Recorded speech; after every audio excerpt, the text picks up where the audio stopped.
904-862-6769. Duck Duck Air Conditioning, where your comfort comes first, no matter the weather. 904-862-6769 or online at duckduckac.com. 1010XL is presented by Farah and Farah, exclusive injury law firm of the Jacksonville Jaguars. Protecting you and your family. Call 396-5555. Jacksonville. He's Hacker. I'm a sausage guy. Yeah, that butcher shop with the juicy breasts. I like that. And he doesn't shy away from opinion. I have always liked Florida State. And now I do realize why people don't like Florida Gator fans. So if you're going to blow it out, just blow it out. But Shad Khan, the owner, didn't see it that way. Hacker After Dark on 1010XL. And a very good Wednesday evening to you, Jacksonville. It is Hacker After Dark, 1010XL, 92.5 FM with Dylan Denmark. The Hacker Ryan Green with you as we have now officially turned the page to the Tennessee Titans. They come in to Everbank Stadium on Sunday. Tennessee at 3-6. The Jaguars looking to get back on the winning track at 6-3. 2 division games right in front of them. If they win these next 2, I think San Francisco is pretty much forgotten for the here and now. If they lose one of these next 2, or heaven forbid both of them, well, then the season unravels pretty quickly. So we got a lot to get into. Guest lineup looks like this. We are about 15 minutes away from former Jaguar wide receiver Cecil Shorts. He joins us every Wednesday night here on Hacker After Dark as we will look back on San Francisco. We will certainly preview Tennessee. And I also want to talk with Cecil about Houston. He's a former Jaguar. He's also a former Houston Texan. And the Texans now only a game behind Jacksonville as rookie quarterback C.J. Stroud is legitimately in the MVP conversation 9 games into the year. So we'll do all that with Cecil Shorts coming up in about 20 minutes. At the top of the 9 o'clock hour, we will go to Nashville. My friend Tyler Rowland does a terrific job with the Locked On Titans podcast. You can also read his work at alltitans.com. We will get the Tennessee side of this matchup with the Jaguars coming up this Sunday. So we got a lot to do, Jacksonville. We are glad you are spending part of your Wednesday evening with us. Every night here on Hacker After Dark, we do kick it off with a big deal of the night and Dylan Denmark. Let's do that right now. Time now for the big deal of the night. What's the big deal? What is the big deal? No big deal. It is a big deal. On Hacker After Dark. All right. The Tennessee Titans come to town on Sunday. It is a great time for the Jaguars to play Tennessee from a team standpoint and from a Jaguar fan base standpoint. Last Sunday sucked, all right? Last Sunday was awful. Last Sunday was embarrassing, not only for the team, but the fan base. The national media has had their fun. They've moved on. And now it's just us, right? It's just Duval again. Media, fans were kind of left on an island after San Francisco did what they did to the Jaguars. So who comes to town? Oh, the team we hate the most, right? The team you, the fans, certainly hate the most. The Tennessee Titans. Just their name probably makes your skin crawl. Derrick Henry and everything that he has done to the Jaguars over his career. This might be the last time Derrick Henry is in Jacksonville wearing a Titan uniform. He's a free agent at the end of the year. But I think it's a fantastic time for the Jaguars to play the Titans. It's a fantastic time for you, the fan base, to have Titan Hate Week. All right? Any other team, I might be worried about a hangover from last week. You know, you get beat, you get drubbed that bad, can you get over it quickly? But the sheer fire that comes out of the eyes of Jaguar fans and Jaguar players when you talk about the Tennessee Titans, I think that helps this week. It's a winnable game. It's a game that you almost have to win. You know, and if you think about it from the Tennessee perspective here. They're 3-6. They're hanging on by a thread. They're looking at this as a playoff game. If Tennessee somehow comes in here and wins on Sunday, Well, then all of a sudden, they're only 2 games back with 7 to go. If Jacksonville knocks off the Titans on Sunday, Tennessee is 4 back with 7 to go, and their chances at the division are over. So it is a gigantic game for the Titans, and it is obviously a gigantic game for the Jaguars, and I think it's a good thing that your arch rival, your nemesis, the team that you detest most as a Jaguar fan base, comes to Jacksonville. It is the perfect get-well game at Everbank Stadium. The Jaguars have been awful at Everbank Stadium. Obviously, they're 5-0 outside of Duval County. They're 1-3 inside that stadium. You got to turn that around, and you got to turn that around quick. And what better way to start doing that than knocking off your fiercest rival, our friends in Nashville, the Tennessee Titans. You know, speaking of the Titans, they had open locker room earlier today, and our old friend Arden Key was talking to the Titan media. You remember Arden Key. After he signed in Tennessee, he talked about how he helped build the city of Jacksonville. He helped turn the market into what it is. You know, the success the Jaguars had last year was due in large part to Arden Key's 4.5 sacks and 41% of the defensive snaps that he played. Arden Key had a very high opinion of himself. I like Arden Key, but some of the stuff he said when he signed in Tennessee was absolute nonsense. One of the things he said today, though, to Titan media got my attention. It's probably going to get your attention. Let's play Arden Key's comments from the Titan locker room earlier today. First read there, he's throwing it right there, right now. If it's not, then you see the kind of hesitation, things of that sort. So we know and realize that we got to take away the first read so we're able to get to him. That is Arden Key. And again, we're going to play that again in a moment, Denmark. And here's my concern with that. He's talking about Trevor Lawrence. And again, listen to what Arden Key says when asked about how to stop the Jaguar offense and how to stop, in particular, Jaguar quarterback Trevor Lawrence. First read there, he's throwing it right there, right now. If it's not, then you see the kind of hesitation, things of that sort. So we know and realize that we got to take away the first read so we're able to get to him.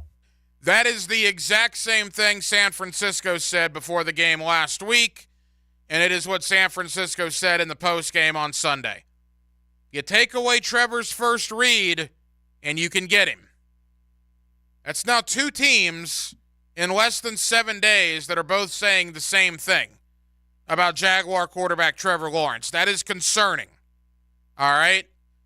Obviously, Trevor's now been in the league for 2.5 years. Obviously, there's a lot of tape on Trevor Lawrence.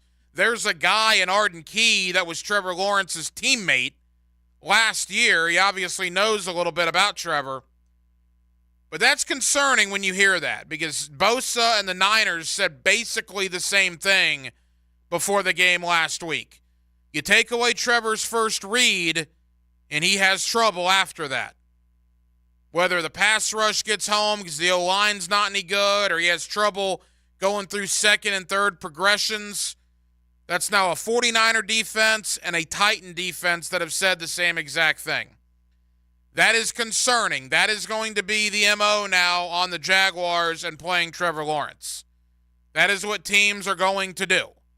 They're going to take away the first read and make Trevor go through progressions 2 and 3. And with the offensive line struggling the way it is here in Jacksonville, that obviously was a problem last week. And it's interesting that opposing teams are being that public with that, right? The Titans had no issue going public about saying, hey, you take away Trevor's first read, he's not the same quarterback. Again, this week, Arden Key, former Jaguar, now a current Tennessee Titan, saying the exact same thing. You take away his first read, he's going to have problems. That is something to watch moving forward. And Trevor Lawrence and this Jaguar offense are going to need to understand that. They're going to need to work on that. They're going to need to get better at that. You know, Trevor Lawrence, to me, is a franchise quarterback. I am thrilled to death that he's going to be here for a long, long time. But let's be honest.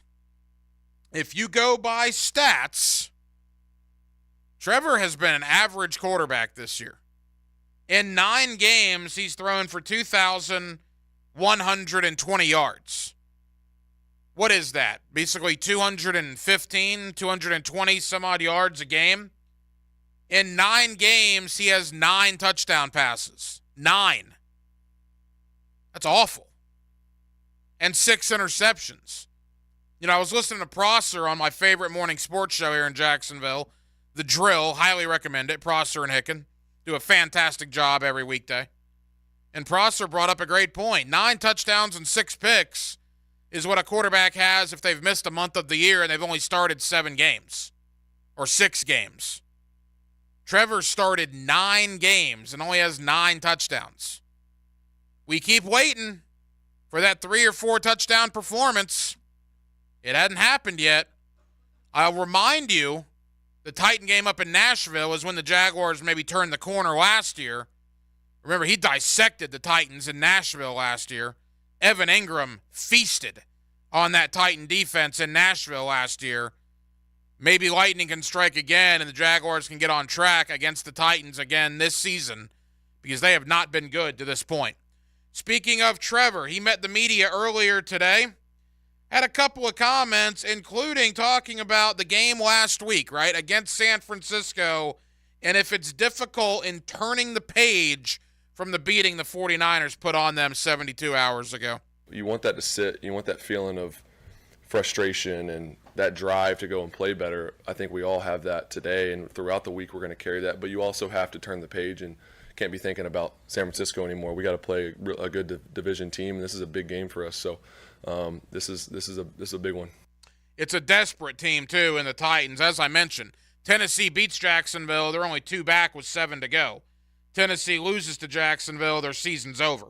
They'd be 4 back with 7 to go, and you're not going to recover from being 4 back with 7 games to go. Trevor Lawrence also talked about what everybody in this city is talking about. How can a team that all we're talking about is playoff seeding, getting the highest seed imaginable for home field advantage?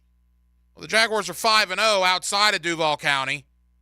They're 1-3 inside of Duval County, and 2 of those losses were embarrassing to Houston and to San Francisco. Trevor, what about the struggles at home? What's going on? Yeah, I don't have I think we would have fixed it if we had a clean answer on it. I think it's, I don't want to say coincidence, but I don't think there's anything in there that we feel like, this is why we're losing at home. I think we've just, for some reason, we have not played. When we're playing at home, we haven't played great. We played pretty well against the Colts, and our defense got a lot of takeaways, and we kind of ran away with that one. But it's a fair question. It's something that we've talked about and something that we have to do better here. If we want that home field advantage, we want our fans to pack the stadium, you got to play well. We haven't given them much to come out for. No, you haven't. Again, they beat Indianapolis, but the other 3 games they've lost. Kansas City was close. The other 2 were disgusting performances, quite frankly. Quickly to Jaguar head coach Doug Peterson. He also met the media today. And look, everybody knows this. Fans know this. Media knows this. But I do think it's good when you hear the head coach say it. Team's disappointed about last Sunday. They're mad about last Sunday. They want to right that wrong, and they get that chance against the Titans. Here's the Jaguar head coach. Seeing the guys today, they're obviously disappointed. They're dejected. Not our best performance, obviously. And, they want to right the ship. And you're only as good as your last game. You put that on tape. All our opponents moving forward are going to watch that film, and, it's not good. So I do think the guys really embraced it, and it means something to them, which is good. And, should bounce back. One final thought from Doug Peterson. We're talking about Trevor Lawrence. Again, only 2,100 yards passing in 9 games. Again, you're talking 215, 220 per game on average. 9 touchdowns in 9 games. My Wolfson math will tell me you're averaging 1 touchdown per game. It's not good, right? What about taking more chances, man? What about throwing the ball downfield vertically more? Remember when the Jaguars were cooking at the end of last year, they were making big plays over the top. Coach, are we going to see more shots downfield? Honestly, we probably should just, be more conscious of taking more shots, quite frankly. And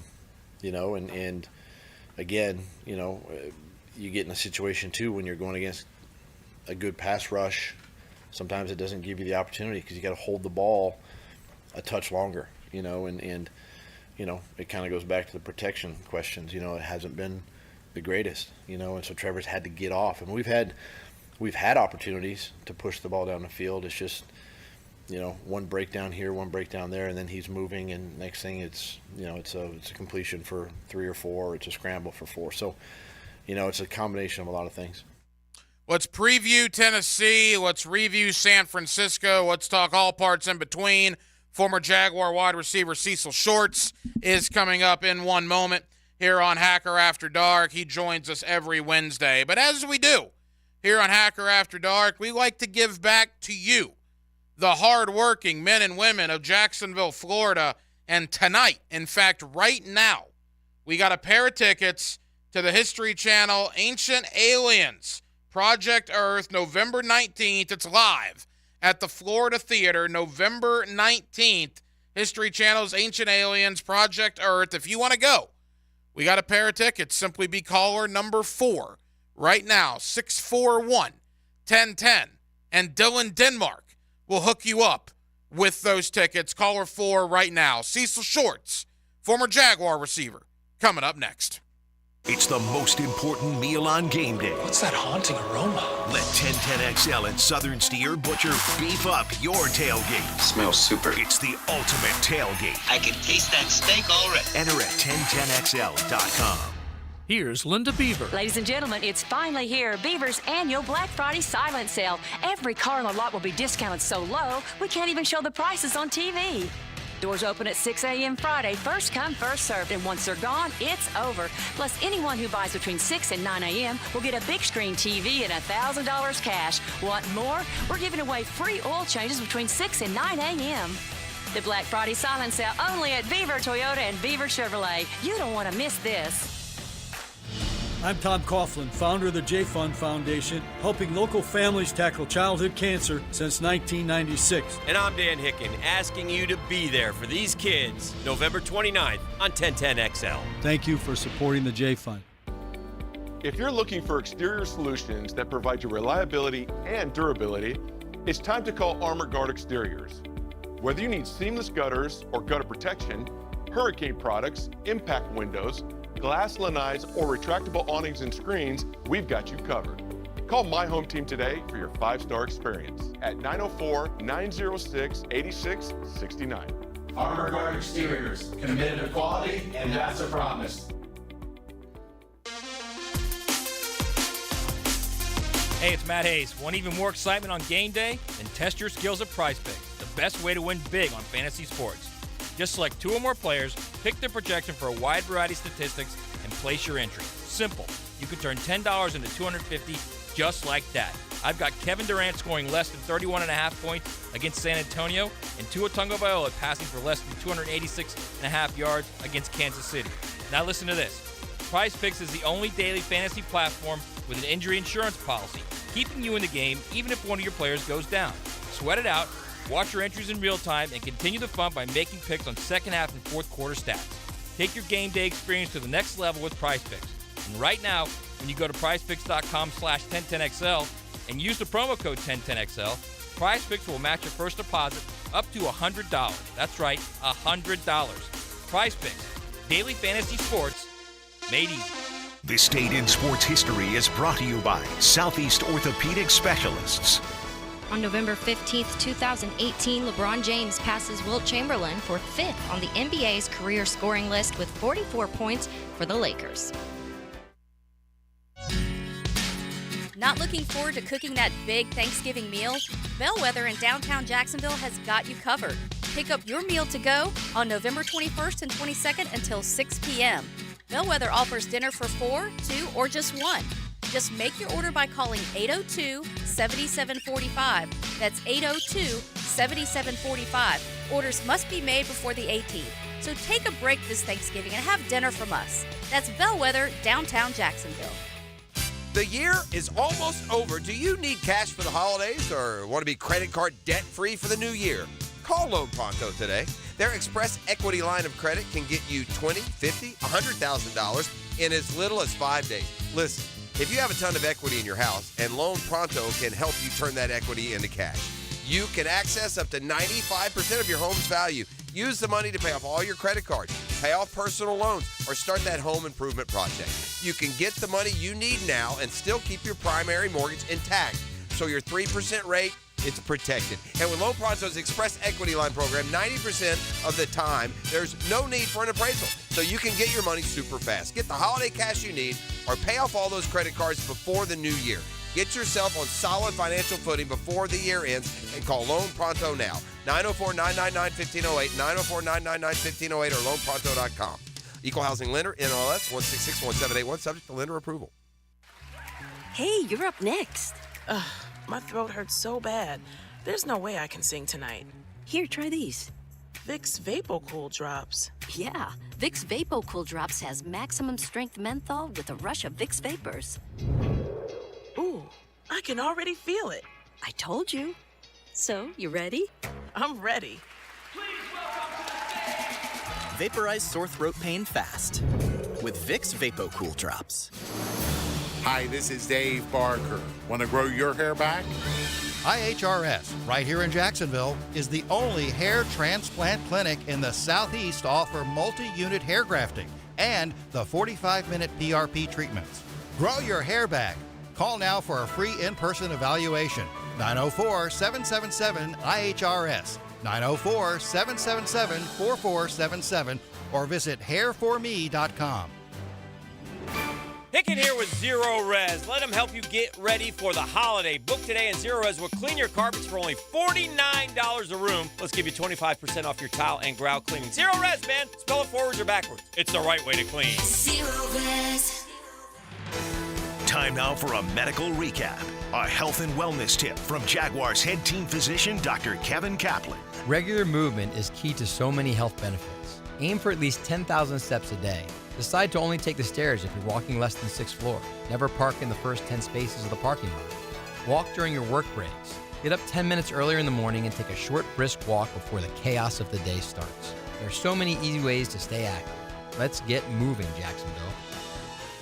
1010XL is presented by Farah and Farah, exclusive injury law firm of the Jacksonville Jaguars. Protecting you and your family. Call 396-5555. Jacksonville.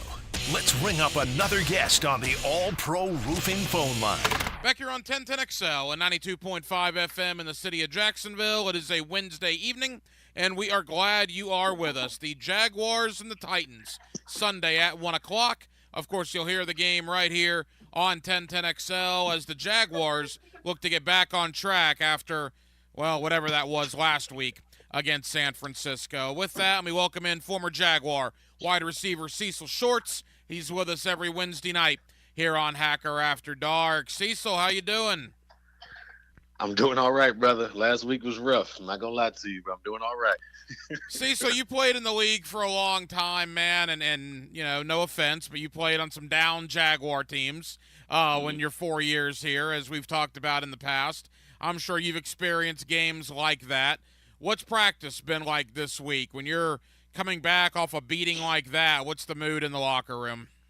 Well, I'll be honest with you, it's kind of disappointing because you come off this win streak and then you have a bye week and then you get your butt pounded like that, right? So anytime you come off a big loss, it's about regrouping. It's about really manning up when it comes to watching film. Don't make excuses. Listen to what your coaches are saying. Don't point the finger. Admit to your mistakes. Admit to the team has to get better, right? But it's a hard week. It's a motivating week, but it's a hard week because you expected to put out your best foot forward. You expected to show the NFL that you were, a serious contender. And what you did was the exact opposite. You had 20 yards in the first 12 plays of the game. Like what are you doing? Like, the offense is crazy inconsistent. They can't get anything going. It's still 4-12 on third down, excuse me. But the week of practice, I'm sorry, I'm just frustrated. The week of practice is going to be intense. You got to pick it up. It's going to be a lot of coaches really intentional about the small details and the small things that they didn't do right. They didn't do well enough to get going against the 49ers. So it's going to be an intense week, a motivating week, but also a very honest week And as a man, as a ball player, as a professional, you got to accept that and put your best foot forward through the week and not take offense to it, right? I think that's hard for some young guys. It's hard for some players, because every time you lose, it's always somebody's fault, right? But you got to look yourself in the mirror and be like, hey, how can I do better? And then get ready for the upcoming week. So one of the positives, I think, this week is that it is Tennessee, right? Of all teams to play coming off a loss like that, well, it won't be hard to get focused when the hated Tennessee Titans come to town. That's fair. Anytime you play Tennessee or a division opponent, you know, hey, it's important. And not only you got Tennessee this week, you got Houston, I believe, the week after that. So these are two big games to help solidify your position in the AFC South, right? One game doesn't define you, but at the same time, that game can be demoralizing to you, to the team, to the fans. So they really have to get things going. And you're right, it's Tennessee. They should be up and getting ready for it. But it's a different Tennessee team they've seen before. Now they got Will Levis back there, who can make some plays. His arm is incredible. So we'll see how that goes. But they got to get back on the right foot this week. Former Jaguar wide receiver Cecil Shorts. Look, Cecil, most people listening know that hangovers are real, right? We all went to college. From a football standpoint, we talk about football hangovers. Is that a real thing? Can one game, like the game against San Francisco, potentially get you beat 2 weeks in a row if you're not careful? Oh, yeah. I mean, it comes down to, can your coach get you prepared? Are the veterans in the locker room getting those young guys prepared? Can they lead the team in a way that, hey, let's move on from that? We can't change that. We can fix our mistakes and move forward, but how do we go about that? Like, it's important that this practice week is one of the best weeks of the year because you got embarrassed against a quality team that was on the downside and you were on the upside, right? They were trending down, you're trending up, and they came in and kicked your behind at your place at homecoming. I mean, it was crazy. So, yes, a hangover is real. A hangover can happen, but it's on Coach Peterson. It's on the veterans in that locker room to make sure this doesn't linger, to make sure they get back on the right path, and it starts with Tennessee. Cecil, one of the big topics here this week, no one really has an answer. You played 7+ years in the NFL as a wide receiver. You're a perfect person to ask. Quite frankly, what is wrong right now with the Jaguar offense? That's a question I think we're all trying to figure out. Like, I can't believe it's the first 12 plays. You're 3-out. It's 20 yards total. Like, I'm not sure if it's the execution, if it's the play calling, if it's the blocking, guys not getting open. You couldn't do anything. And it was flat out embarrassing. And then when you did start moving the ball and start making adjustments and figuring things out, then the turnovers start to happen. Then there's fumbles, then there's interceptions. Like, it's just a very frustrating, and it's not what you see. It's not characteristic of what you would say a Super Bowl contender has, right? So you can have maybe one game like this. You can't have multiple. You can't have your offense struggling to figure things out. For me, the offense has been inconsistent all year long. And for them to be a contender, a true contender, not just a playoff team, but a true contender, they have to get consistently better on the offensive side of the ball, sustaining drives, being able to run the football, 55 total yards rushing. I think Travis had 35 himself. That doesn't make sense to me. When you have all these weapons and you have all this talent, but you can't put it together, I'm just trying to figure out what is the issue. And they better find out soon, because I'll be honest with you. Tennessee got a little juice going because they got Will Levis. We all know about the C.J. Stroud and what's being talked about in Houston, and Houston is coming for that spot. So if you mess around and don't play well this week and you lose to Tennessee, and then now it's an even bigger game for first place in the AFC South because Houston already came to your town and beat you, this is a big game this week. So offensively, they have to find to get consistent. They have to find ways to get better on third down. You can't go 4 of 12. You can't do that. You have to have a set of plays. It doesn't have to be a plethora of plays, but a set of plays that goes to your best players on third down, and those guys have to convert. You have to get open. You have to make the throw. You have to block. You have to run the play correctly. And for whatever the reason, it's just breaking down. And it's frustrating to watch because they have so much talent, but they have to figure this out and figure this out fast. Former Jaguar wide receiver Cecil Shorts. Cecil, you can have the best skill position players on the planet. If your offensive line can't block the opposing defensive line, it doesn't really matter. And last week, the Jaguars, they couldn't block me, much less the San Francisco 49ers. So, I mean, they got problems on the O-line right now. Do you attribute that to a bad day at the office, or is there more of an issue there? 5 sacks, 10 hurries. I don't know how many quarterback hits. Now, I will say this. The San Fran D-line was an upgrade with Chase Young. And those guys were getting after it, right? Those guys getting after it. That's probably, arguably, top 5, if not the best defensive line in the league. Just being honest. They are solid. They played very, very well. But that still does not – you still cannot say the offensive line is not struggling. There's times where guys are just getting beat one-on-one. There's times where guys are just getting – like, it's just – they're getting their butt handed to them, right? But I think, too, as an offensive coordinator, if I see that, okay, I got to put a tight end there. I got to put a back there. I got to find some help to get my quarterback some time to throw the ball, to read the defense.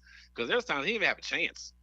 They back there, he just ain't have a chance. And it's natural for a quarterback, if you're getting hit that many times, if you're getting sacked that many times, your eyes drop. So instead of looking downfield as much, you're looking quicker at the rush coming. So now maybe sometimes you're reacting to something that's not even there yet, putting yourself in a bad position. So they got to tighten up the offensive line, and they got to get help from the tight ends, from the backs, in the passing game as well. So it's going to take a collective effort, but they got to figure that out big time. Certainly, it has not been good news since the game. Jamal Agnew, Doug Peterson said earlier today that it looks like he's going to miss some time, including this Sunday with a shoulder injury. And then the Zay Jones situation, Cecil, and not to get too much into that, but you've been in many NFL locker rooms in your career. When a situation off the field happens like that with one of your teammates, I mean, what's kind of the vibe when a situation like that pops up? I think from a teammate standpoint,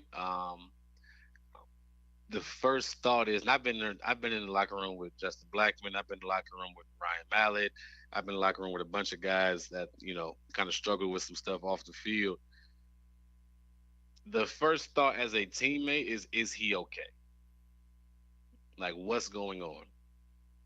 How is he mentally? How is he physically? Like, kind of reach out to him and say, hey, if you need anything, I'm here for you. Without judging him, right? Because you don't know the details of anything going on.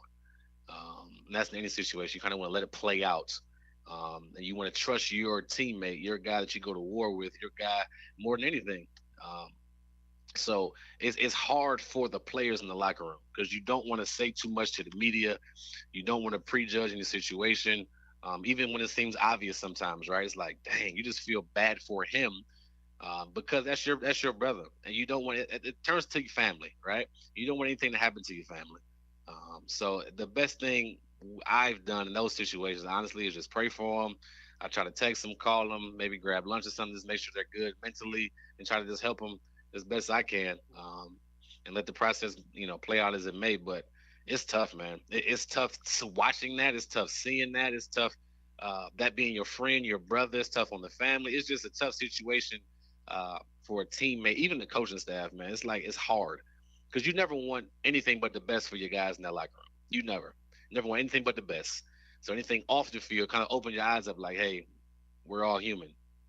We all have things going on outside of this locker room, outside of this building, right? Kind of humanizes things and puts things in perspective for us that, we got to make sure we're making good decisions on and off the field. It's a microscope on us all the time. So we got to make sure, even if it's something simple, we got to make sure we're protecting ourselves at all costs when we're not in this building. So it kind of humanizes you a little bit, but it's definitely something that is hard, not only on that person going through it, but the teammates as well. Couple of more for former Jaguar wide receiver Cecil Shorts. He's with us every week here on Hacker After Dark. Cecil, as we look ahead to this matchup on Sunday, it's another home game. And here's another puzzling question here locally. The Jaguars are 5-0 outside of Duval County. 2 games in London, 3 games on the road. They have not lost. They're 1-3 at Everbank Stadium, Cecil, including getting embarrassed twice by Houston and by San Francisco. I mean, people talk about playoff positioning and home field advantage. Well, that hasn't mattered a lick for the Jaguars because it appears right now they are a much better team outside the city of Jacksonville, Is that a coincidence, or is there something to that? That's a tough one. That's a tough one. I think this particular team likes playing on. Obviously, they like playing on the road for whatever the reason. I don't know if they're more focused. I don't know if they feel like they can. The back's against the wall. They like being the underdog. They like how the scenery. I don't know, but it doesn't make sense. They have to figure it out. And it's maybe a situation as a fan, like, hey, I don't want a home field advantage. Let's get a lower seed and play on the road this entire playoff season and see what happens. But you have to, and this thing about it, you're getting blown out at home. It's not even like it's close. You're getting blown out at home. And I think from a mental standpoint, it might start getting in their head. Hey, we struggle at home, and then maybe they could be out there forcing things, and they could be just uncomfortable, and it's in their head because they hear all this from the media. They can say what they want. They hear the rumblings. They hear what's going on. But as professionals and as a head coach, you have to find ways to win games at home, especially in division. You have to find ways to win at home. You can't let games go away from you. Games you should win get away from you. There's no reason you should be getting blown out 2 out of your 4 home games at home, whatever it is, 2 out of 3. Like it's embarrassing. And I'll be honest with you. I think that atmosphere is not one where they're excited to play in. I'm just going to be honest. I think it's compared to going to Pittsburgh or compared to going somewhere else, I think it's more exciting for them. So I would challenge the fans, hey, let's pack the house out. Let's get these boys going. Let's do our part. But at the same time, regardless, they got to put out good football. Like it works hand in hand, right? So they got to get out that funk mentally at home because it's just terrible right now. And I don't have a one-step answer. I just know it needs to improve. You got a desperate Tennessee team coming in here on Sunday, Cecil, 3-7. They're probably done if they're not done already at 3-6. If they win and go to 4-6, well, then all of a sudden they're only 2 games out of the division lead with 7 to go. If you lose, you're 4 games out with 7 to go and the season's over. So Tennessee's looking at this as a playoff game. The only issue is they've traded off one of their best defensive players in Kevin Byard. You got Jeffrey Simmons in the locker room essentially calling out the offense. They got to score more points. You got your boy DeAndre Hopkins literally yawning during a question during a media session last week after the game. I don't know if you saw that. It was hilarious. They're asking him a question. He starts yawning at his locker. Like he couldn't care less to be there. And they got a rookie quarterback in Will Levis who has no offensive line because the Buccaneers hit him 13 times last week. So the Titans got problems. They're desperate, Cecil, but they certainly have problems coming in here. Yeah, they're a team I think is going to blow up soon, if I'm honest, Ryan. I think they are, when you trade one of your best players, and one of the best players in the league, but one of the best players on your team to the Philadelphia Eagles, I'm like, how good can the Eagles get? Why do they keep, what in the world? Why are they getting everybody and anybody, whether it's draft or free agency? So that's a sign to me that if they lose this game on Sunday, they're probably just going to let the wheels fall off. Meaning, I wouldn't be surprised if they clean house at the end of the year, if they start making trades at the end of after the season is over. I wouldn't be surprised if Mike Vrabel is on the hot seat or he's moved on, because they put themselves in position the last 2 or 3 years to win now, right? Not to win in the future, but to win now. And now they're not winning at this point. They're not a playoff team. They're not a team that has a bright future as of right now. They're going to let the younger guys play. If they lose this game, they're going to try to figure things out for the future, and that might mean Mike Vrabel might not be there, right? And I think he's a good coach. But I just know with a new, different GM and a different mindset, and we're going a different direction, possibly new quarterback, depending where you are in the draft, it's going to be interesting. It's going to be interesting. So I do think Will Levis is talented, but they have nothing to lose coming in on Sunday. So they're going to go out there. They're going to let Will throw it around. Derrick Henry will still run hard. But you can't give this team life. Like, you can't go out there and give this team a chance. You give any team life and give them momentum, they can make plays and shock you or shock the world, right? So if you get out on them early and let them know, hey, we're here to play, they'll fold and break, and they'll get frustrated and start blaming each other, and I'll probably go yawn at the coach, and Jeffrey still be mad at the offense, right? but they don't have nothing to lose, and that's a scary team to play sometimes. When you're playing for something, that team got nothing to lose. If you don't break them early, they're going to put up a fight. Cecil, final question. We got about 2 minutes to go. Next week, you and I are probably going to be talking about the biggest game in the AFC South the entire year, and that's hopefully after a Jaguar victory this week over Tennessee. You would anticipate Houston beating Arizona, although Kyler Murray certainly changes the dynamic for the Cardinals a little bit. But assuming Houston and Jacksonville both win, next week is for first place in the division. Your former Texan wide receiver as well, man. You live out there in that area. They got C.J. Stroud fever out there. I mean, they got to be on cloud 9 right now. Man, I've never heard more MVP talk from including myself, from a 5-4 team. But this dude is special, man. Like, I'm not gonna lie, CJ is special. He's lighting it up against good teams. And when you have a quarterback, it opens up things for everybody. The names he has on his team are not huge names. His playmakers and receivers, the tight end is pretty solid, but they're not huge names. He's making these guys better. Noah Brown was a 3rd or 4th or 5th receiver with the Cowboys last year, and he had 2 back-to-back 150, 172-yard games. Like, he's finding the open receiver. He's making the great throws. He's so consistent when it comes to him protecting the football. He's so consistent when it comes to his accuracy. He's consistent in the pocket. It's amazing how he goes through his reads, and he doesn't like it. He checks it down. He is just a fabulous leader. He's the thing with him is everybody is telling me he's the hardest worker in the building. And when you have that coming from a rookie and guys are buying into him this early, you're setting yourself up for a special career. So the CJ fever is real in Houston. I mean, it's at an all-time high. If he continues this, he can have some special years here in Houston. But he's off to a great start, a fabulous start, honestly.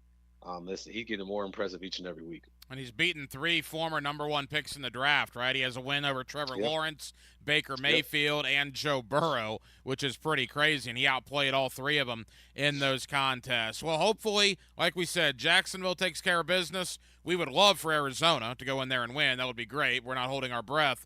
And it looks like we might have the 7-3 Jaguars, the 6-4 Texans next week in the Cecil Shorts Bowl, which may decide the AFC South Championship. Cecil, we'll have a lot to talk about in 7 days previewing that game. Thank you, my friend. We'll do it again next week.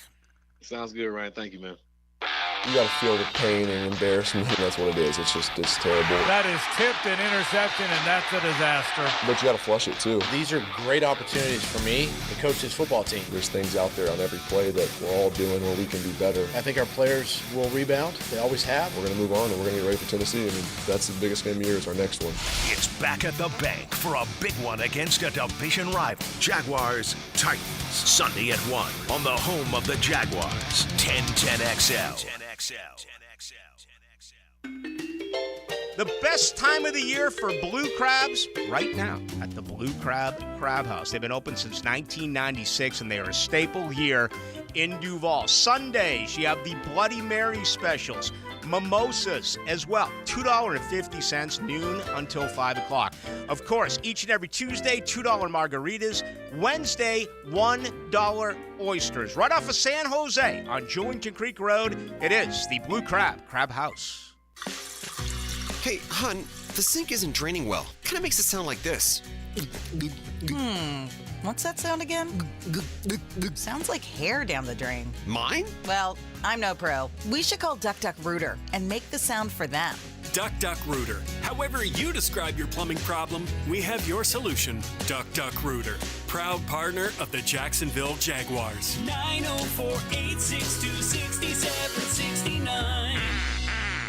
Hacker here, and look, football season is in full swing, and no game day setup is complete without the Sausage Dude sausage. I'm a sausage guy, and the Sausage Dude sausage is the best sausage I've ever had. Try their 4 terrific flavors, including Polish, Hungarian, beer bratwurst with jalapeno, and my personal favorite, the Italian today, by picking them up at any Publix in the Jacksonville area. Football and sausage, it's a winning combination. Go get the Sausage Dude sausage at any Publix in the Jacksonville area right now. He's not Pistol Pete, he's Pete Prisco. Been on the wanted list almost 20 years. CBS Sports senior NFL writer Pete Prisco joins the Frangie Show Friday afternoons on 1010XL. Brought to you by Showtime Sports Cards and Collectibles.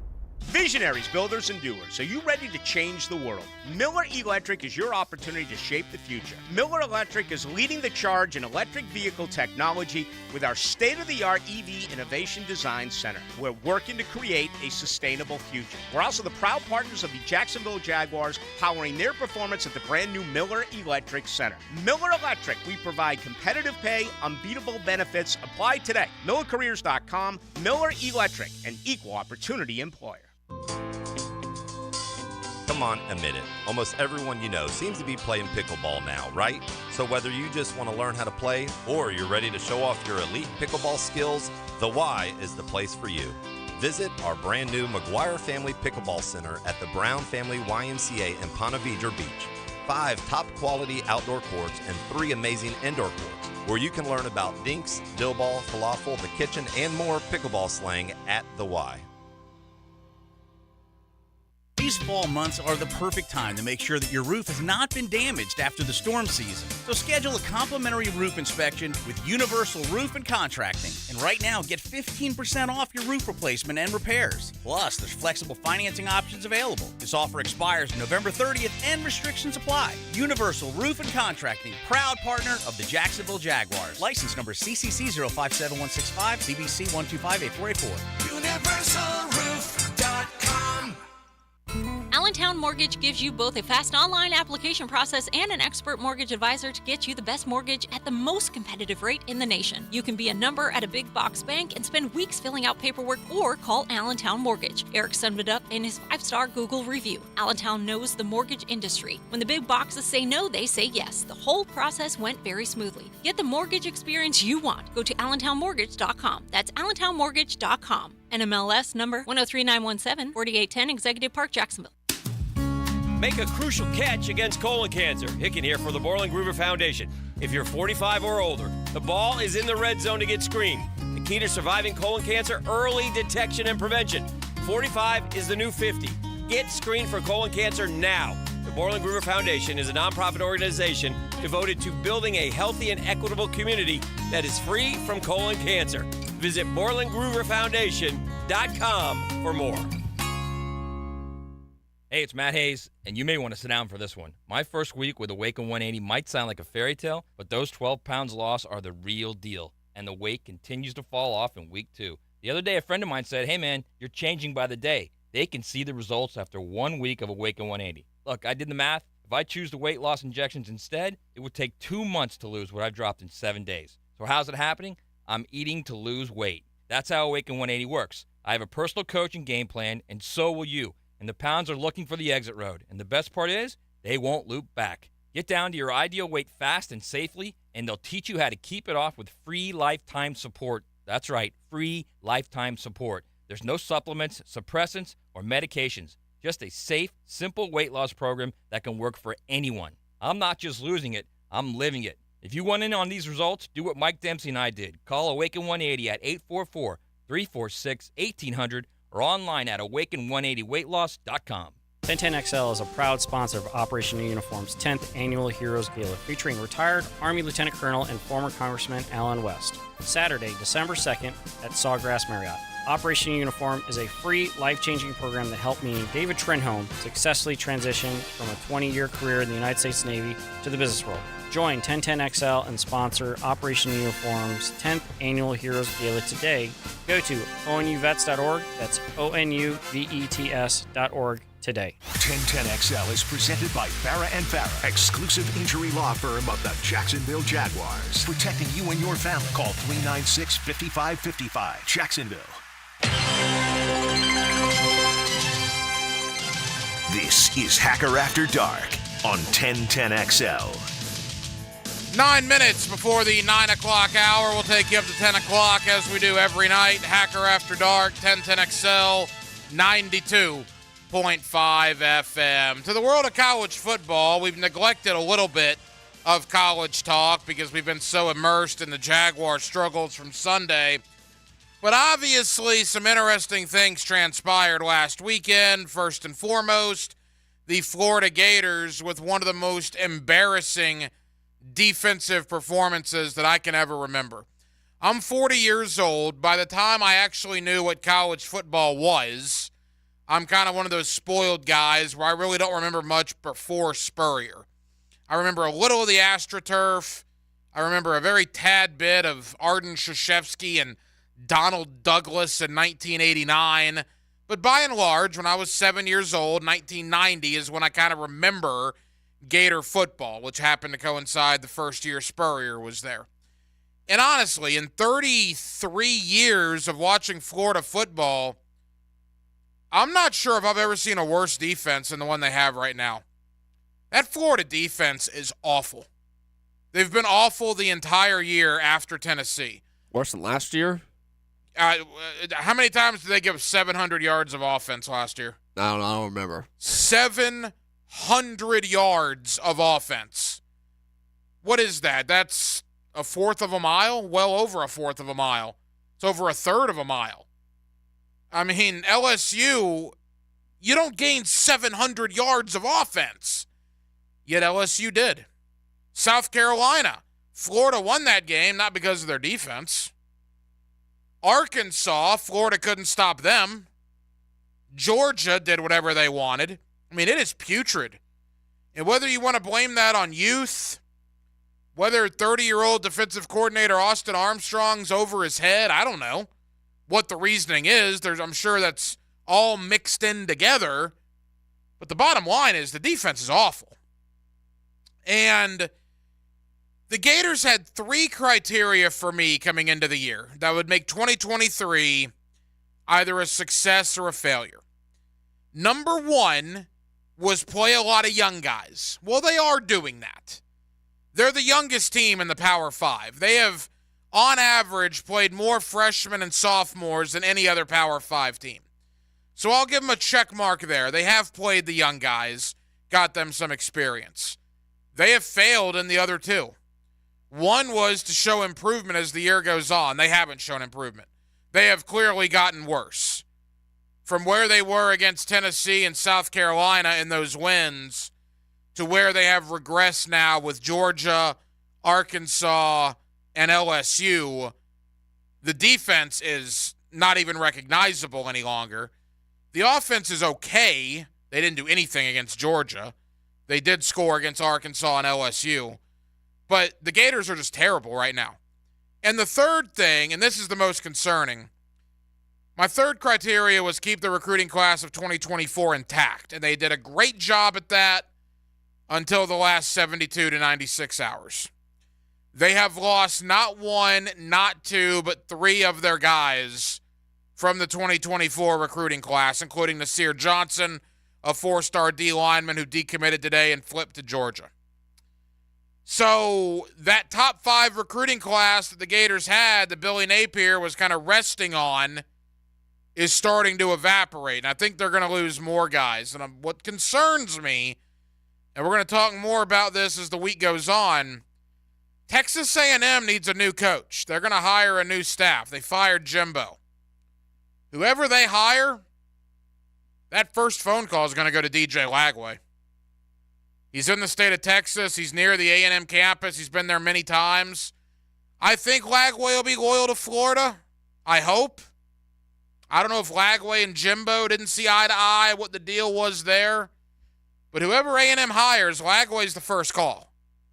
And if for some reason at the 11th hour that 5-star quarterback does not commit to Florida and sign with Florida, oh my goodness gracious.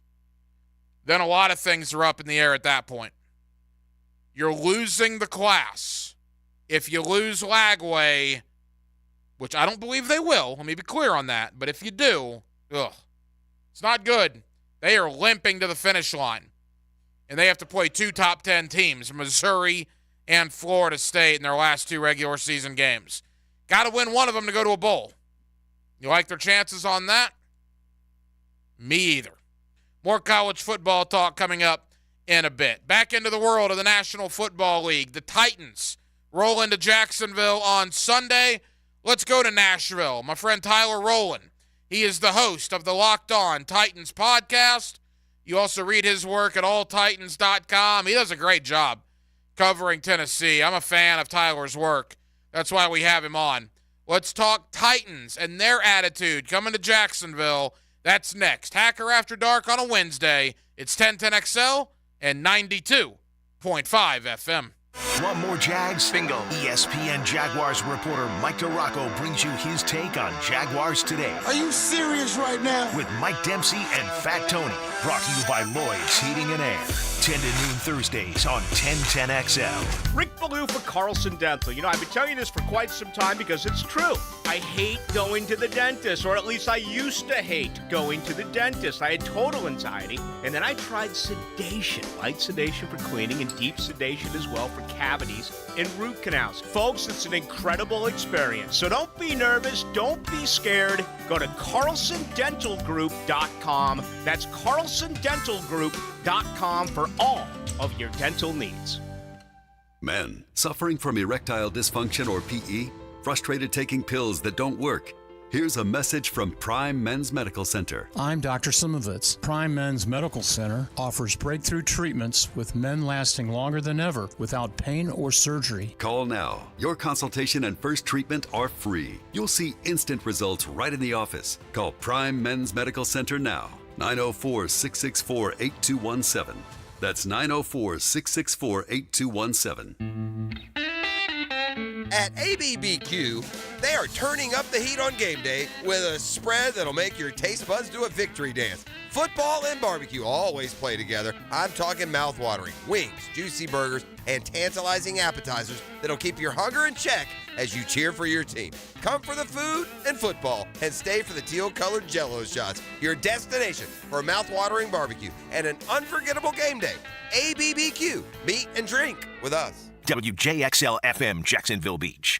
So I'm here with Danny Van Sickle, director of the Electrical Training Alliance. Danny, tell me about your program. Hey, Rick, we're a 5-year electrical apprenticeship. Our students start out making over $30,000 a year and right now graduate making over $80,000 a year, including benefits. There is no tuition and no student debt. You just have to apply and get accepted. Did you say no tuition and no student debt? You heard that right, Rick. Once you're accepted into the program, your only costs are the books and the course fees, around $700 a year. Wow, that sounds like an amazing opportunity. How can I learn more? Just go to etajax.org and you can apply there. Apply by May 23rd. Here's another remarkable success story from QC Kinetics. This one from Chad, who hurt his knee at the gym one day, and it just kept on hurting for months. From my high school football and wrestling days, I already had a little bit of damage in there, but this just sent it over the edge. Chad tried traditional treatments with no improvement when he turned to the non-surgical regenerative treatments at QC Kinetics. It was really fascinating how they did their work, and the science behind it was very intriguing, and it works. Extracting the cure out of my own body blew my mind. It's like I'm brand new again. It was fantastic. That's because the QC Kinetics natural biologic treatments use your body's own healing power to restore damaged tissue in your hips, shoulders, back, and knees, providing long-lasting relief. Now I'm back at the gym. I'm 100% feeling great. If you're tired of suffering with pain from arthritis or injury, call QC Kinetics now for a free consultation. Call QC Kinetics, 904-274-5522. That's 904-274-5522. 904-274-5522. Hey folks, Mike Dempsey here. You've heard me talking about Pella Windows and Doors. With great ratings and expert reviews, you know they're high quality and energy efficient products. So what's your next step? Schedule a free consultation at PellaJax.com or just stop by the Pella showroom on Phillips Highway. Their professional design consultants will guide you through your entire project from start to finish. And that's the quality and service you can expect from Pella Windows and Doors. Pastor Joby Martin here with the Church of 1122. We are honored once again to partner with the Boys and Girls Club of Northeast Florida for the Great Futures Weekend, which includes golf and Mackenzie's 5K run at the esteemed TPC Stadium course. Help us continue to honor Mackenzie Wilson's legacy. That's Friday and Saturday, November 17th and 18th. You can golf or you can run. It'll be a great time. Additional info at MackenzieRun.org. Proceeds go to the Boys and Girls Clubs of Northeast Florida. Here's your 1010XL First Coast Community Calendar. The Tom Coughlin J Fund helps families battling childhood cancer, and there are ways you can help. Go to tcjfund.org. City Rescue Mission has been providing food, clothing, and love for over 70 years to the homeless in Jacksonville. If someone you know is struggling, learn more about the City Rescue Mission at crmjax.org. You have healing power. Even writing a letter or volunteering can help heal a veteran. Find out more at healvets.org. If you know someone with cancer and no insurance, call the U.S. Uninsured Helpline at 800-234-1317. Hope Haven believes in children and youth with special needs and abilities and has developed programs to help ensure their success. Find out more about their employment services and internship program at hope-haven.org. If you're involved in a community event and you'd like us to help spread the word, find out how at 1010XL.com. 1010XL is presented by Farah and Farah, exclusive injury law firm of the Jacksonville Jaguars. Protecting you and your family. Call 396-5555. Jacksonville. Let's ring up another guest on the All-Pro Roofing phone line. Back here on 1010XL at 92.5 FM in the city of Jacksonville. We are glad you are with us. The Jaguars and the Titans, Sunday at 1 o'clock. Of course, you'll hear the game right here on your home of the Jacksonville Jaguars, 1010XL, as the Jaguars look to recover from whatever that was against San Francisco, while Tennessee is trying to get back on track after a 3-6 start to their season. With that, let's go to LockedOnTitans.com. Host Tyler Rowland. He's one of our guys here on 1010XL when it comes to the Tennessee Titans, and he's always kind enough to join us in the city of Jacksonville. Tyler, how you doing? Hey, Ryan, I'm doing pretty good. Sorry, I'm having a bit of an issue here with the dog. I'm sure everybody understands that. He's not very happy about the Titans season either. So it makes for an irritable dog during the day. But, yeah, I'm doing well. I mean, obviously you wish the Titans were performing better, even though you didn't expect a lot, maybe a ton from the team this year. You expect a little more development from some of the younger players. There's been some disappointment in there, but at the end of the day, Levis looks like he could be something. And I think if you come out of the season with that's about as most as you could hope for. You know, the thought about Tennessee coming into the year was maybe a rebuild from the outside looking in, and then they go out and they get DeAndre Hopkins, and we're thinking, all right, well, maybe it's not a rebuild. And then they trade Kevin Byard, and now it appears it is a rebuild. So you cover them every day. What's your take on what's gone on up there this year? Yeah, I think that they tried to thread a needle, and we've talked about that at times, you know, during the last few months and leading up to the season. They tried to thread the needle, and you look at their free agent signings, and it tells the story even more. They didn't give long, lucrative deals to anybody who looked like they would be a long-term answer. They took a lottery ticket with Andre Dillard, a former first-round pick who's been a backup in Philly until this year. It didn't work. They took a lottery ticket with Arden Key from the Jags. Hey, maybe this guy who's been a rotation guy, maybe he can be a starter. He's been all right, but I don't know if he's a full-time starter on a good defense. And they tried to put some stuff together and see if they could compete, because you never know in the NFL. But I think the reality is they're so weak at certain places like offensive line and in the secondary that it was just too much to overcome. And some of those younger players didn't take that step up, like I said. So they didn't advance enough with their own players. The guys they added weren't good enough to make a difference. And I think they knew about week 6 after that loss to the Baltimore Ravens. I think going into that bye week, they knew, hey, we tried. The things we tried to maybe flip this quickly aren't going to work. And it's going to take more than one offseason with the new general manager, Ran Carthon, to get this back on track. Tyler Rowland, the Locked On Titans podcast. You can also read his work at alltitans.com. All right, let's start at the top and work our way down. You mentioned Ran Carthon, Mike Vrabel. We sometimes know, Tyler, that when GMs and head coaches don't come in together, there can be some friction there. What is that relationship like, and is it working right now the way the Titans envisioned? Well, I think it's interesting because – you know, there's a view of things and the way things went down where Mike Vrabel goes to the owner after A.J. Brown whoops the Titans last year when he plays with the Eagles, and he says, hey, this roster's terrible. The GM traded our best player. He whiffed on multiple draft classes and multiple first-round picks, and now I'm coaching a sinking ship. You got to get rid of this guy and get somebody new. And then Ran Carthon said multiple times after being hired, I'm here to pick the players that Mike Vrabel wants. So from those sort of things, it looked like Vrabel won a power struggle, and then the GM saying his job is to get the coach what he wants.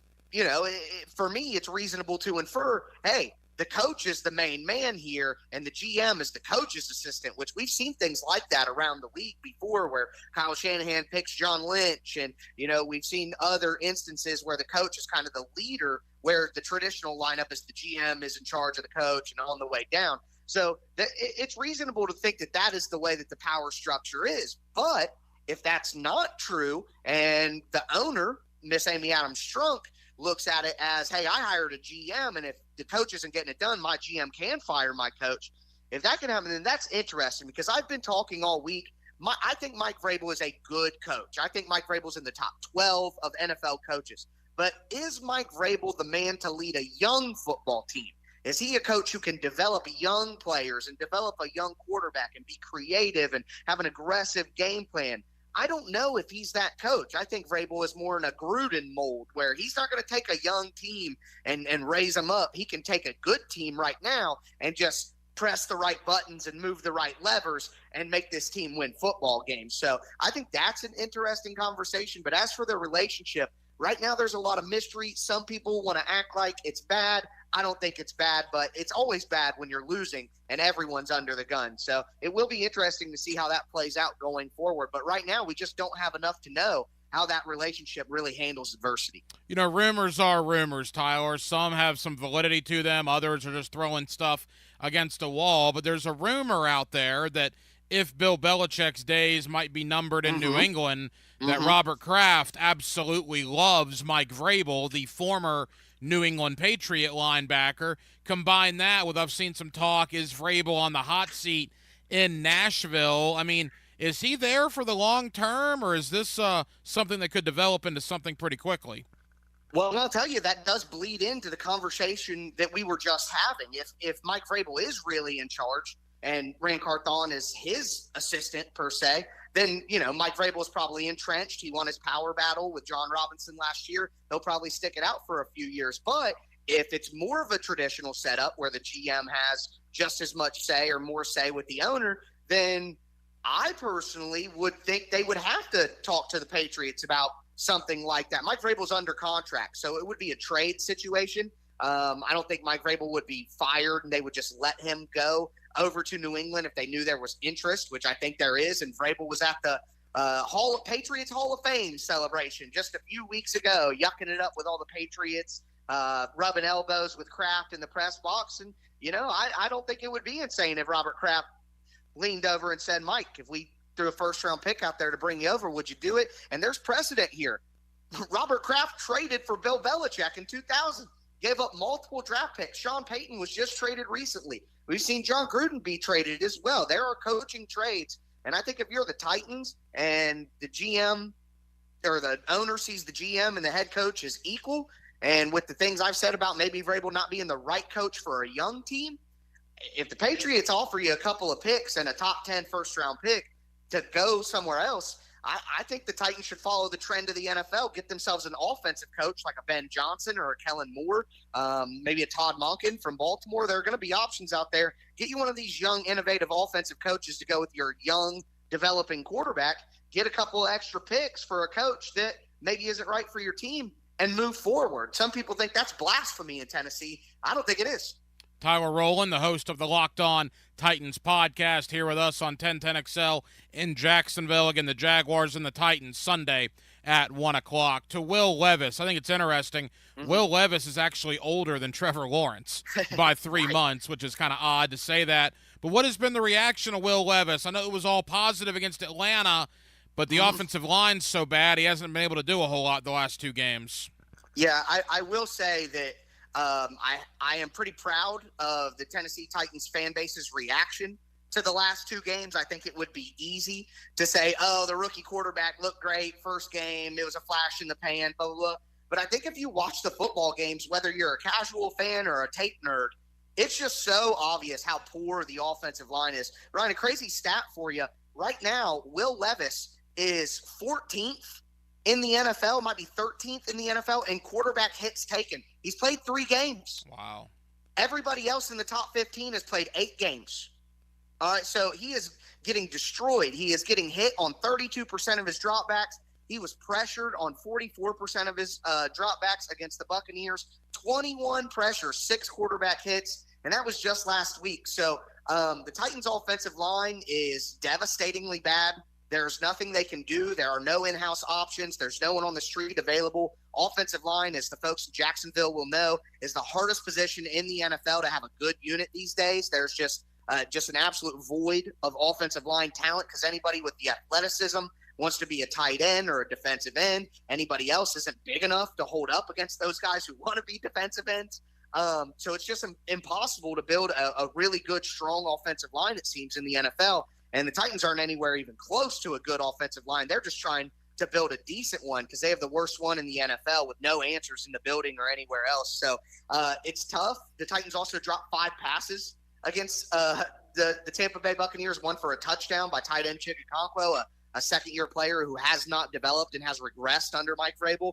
So, I mean, Levis, if you're honest, Levis looks good when he gets the opportunity to do anything, but it's just seriously so devastatingly bad around him. I'm prepping my film article and film stuff for it right now. Quite honestly, it's sad. You feel bad. And Mike Vrabel talked this week about, the horror stories of rookie quarterbacks getting the confidence beat out of them by bad offensive lines. And he acknowledged that is a concern. So they're going to need to fix that immediately. And that has to be priority number 1 in the offseason.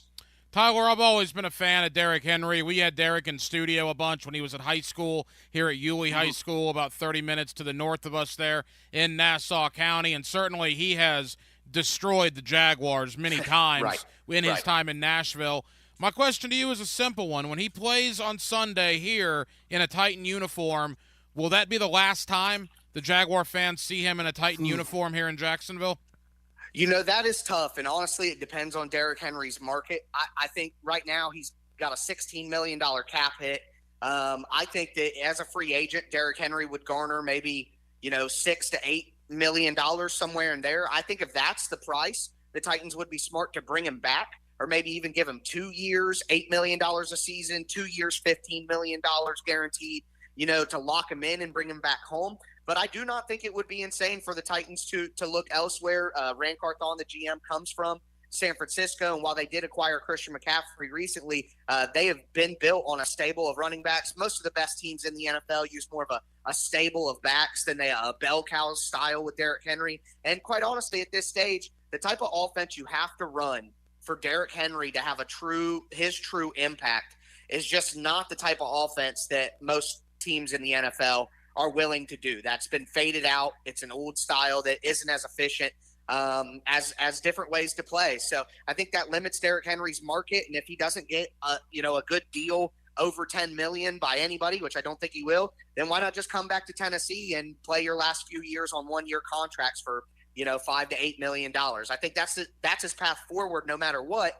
Why not just stay with Tennessee and do that until you're done playing? So I think that it's possible, but I actually am starting to lean towards thinking he'll probably be back with the Titans just on a significantly reduced salary. Final moments, Tyler Rowland, the host of the Locked On Titans podcast. You can also check his work out, alltitans.com. You mentioned Arden Key earlier. We were just lucky to have Arden Key gracious his presence in our city for about 6 months there, because as he told you guys, he built the city of Jacksonville. So there are statues here about Arden Key in his 6 months here on the job. How has he been? Has he underperformed? What's the thought about Arden Key up there? In my opinion, for his contract, he got $7 million a year, basically a 2-year contract for $7 million a year. Based on that, I don't think that he's underperformed. He's gotten pressures. He's been there, but the reality is Key is just he's not a top tier one-on-one pass rusher like a Josh Allen that Jags fans get to watch every week. Arden Key simply isn't on that level. I think that what he did well in Jacksonville and what he did well in San Francisco is what he can do well for the Titans, which is be that third pass rusher, a rotational guy, high energy, high speed, good athleticism, but he simply doesn't have the strength. He gets knocked off his pass rush moves very often by offensive linemen with pop in their hands. He just doesn't have a good counter to that strength because he's more of a linear, long athlete. And while, those skills do help and he has made an impact, it's simply he hasn't won consistently enough to truly be quality of a starting top-tier edge rusher in the NFL. So I wouldn't call Arden Key a disappointment in any way. I think with the Titans situation and what they paid for him, it wasn't like an overpay or an overreach. They paid the value that he is giving them, but they're asking him to be a starting-level edge rusher all game long, and he's simply more of a third-tier or a third pass rusher rotational guy to work in. So they're asking him to do too much because the roster isn't good enough. But overall, I'd say Arden Key is still Arden Key. Tyler, they're 3-6. I mean, are we at the point where wins are bad? I mean, do the fans want losses to accumulate for draft status, or are there people in Tennessee that still think they can turn this thing around in the last 8 games? Well, I don't think there's anybody out there left that think that they're going to be able to turn this around and go to the playoffs. This team hasn't won a game on the road all year. I don't expect them to do it against the Jacksonville Jaguars this weekend. So I think that everyone has accepted that this is not a playoff team. There's not a lot of believers out there, even the most optimistic. But there is a general void in the fan base and a division of, hey, if you go out there and you want the team to lose, you're a loser. You're a loser mentality. You're not a real fan, all that. And then there are other fans who, see the big picture here of, hey, they're not going to get Joe Alt from Notre Dame, left tackle. They're not going to get Ola Fashanu, left tackle from Penn State. If they win too many games here, they're not going to have a chance at Marvin Harrison Jr. or any of these elite prospects that are probably going to go in the top 5 picks that they really need. Now that they have Levis and they don't necessarily need to get Caleb Williams or Drake May, that really opens them up to be in a good spot, But if they win too many games here down the stretch, 6-7 games, that could be a struggle. Now, the thing is, talk about tank. Titans may not have a choice but to tank, and I don't know if that's tanking. It's just called losing. They're a bad team. So people talk about tanking. They may not have a choice in the matter. It's not like they're choosing to lose. They're just bad.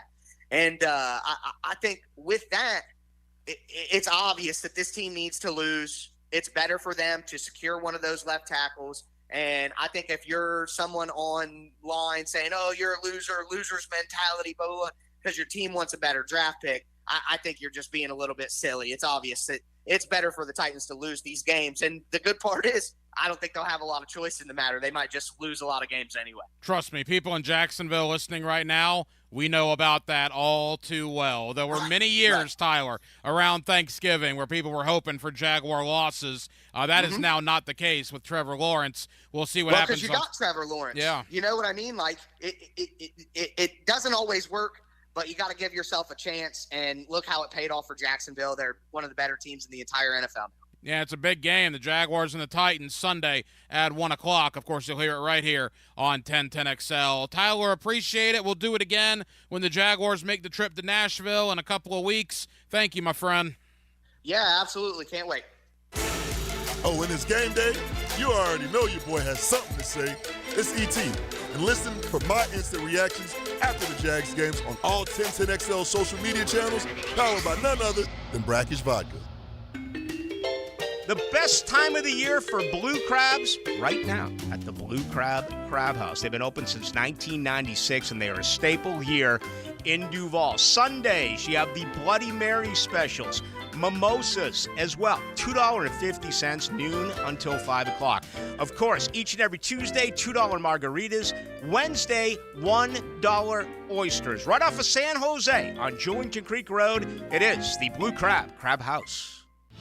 I'm Tom Coughlin, founder of the J-Fund Foundation, helping local families tackle childhood cancer since 1996. And I'm Dan Hicken, asking you to be there for these kids November 29th on 1010XL. Thank you for supporting the J-Fund. The year is almost over. Do you need cash for the holidays or want to be credit card debt-free for the new year? Call Loan Pronto today. Their Express Equity line of credit can get you $20,000, $50,000, $100,000 in as little as 5 days. Listen. If you have a ton of equity in your house, and Loan Pronto can help you turn that equity into cash, you can access up to 95% of your home's value. Use the money to pay off all your credit cards, pay off personal loans, or start that home improvement project. You can get the money you need now and still keep your primary mortgage intact, so your 3% rate, it's protected. And with Loan Pronto's Express Equity Line program, 90% of the time, there's no need for an appraisal. So you can get your money super fast. Get the holiday cash you need or pay off all those credit cards before the new year. Get yourself on solid financial footing before the year ends and call Loan Pronto now. 904-999-1508, 904-999-1508 or loanpronto.com. Equal Housing Lender, NMLS 1661781, subject to lender approval. Make a crucial catch against colon cancer. Hicken here for the Borland Groover Foundation. If you're 45 or older, the ball is in the red zone to get screened. The key to surviving colon cancer, early detection and prevention. 45 is the new 50. Get screened for colon cancer now. The Borland Groover Foundation is a nonprofit organization devoted to building a healthy and equitable community that is free from colon cancer. Visit BorlandGrooverFoundation.com for more. In this moment,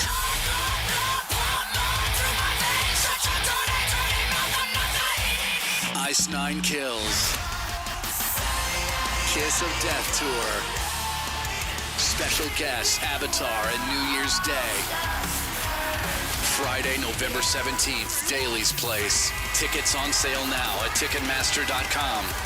In this moment, Ice Nine Kills, live in concert. Hey, bourbon lovers. Tim Pearson here, founder of Chattanooga Whiskey, the only Tennessee high malt.